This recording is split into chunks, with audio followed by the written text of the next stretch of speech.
பிரதமர் Datuk Seri Anwar Ibrahim அவர்கள் 2026ஆம் ஆண்டு வரவு செலவு திட்டத்தின் கீழ் மலிவு விலை வீடமைப்பு திட்டங்களுக்காக 672 மில்லியன் ரிங்கிட் ஒதுக்கியிருப்பதாக அறிவித்தார்.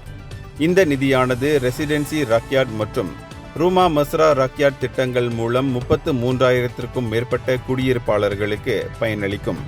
முதல் முறை வீடு வாங்குவோருக்கு 5 லட்சம் ரிங்கிட் வரையிலான வீட்டுக்கான முழு ஸ்டாம்ப் டியூட்டி விலக்கு 2027 டிசம்பர் 31 வரை நீட்டிக்கப்பட்டுள்ளது.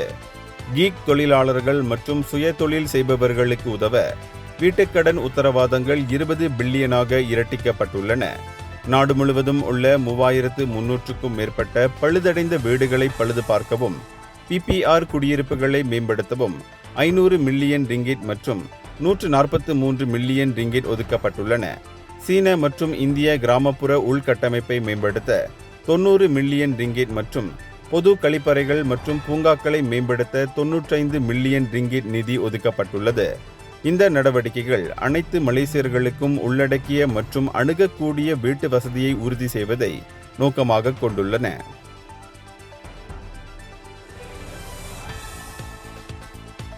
இந்தியர்களின் இதய குரல் மக்களோசை.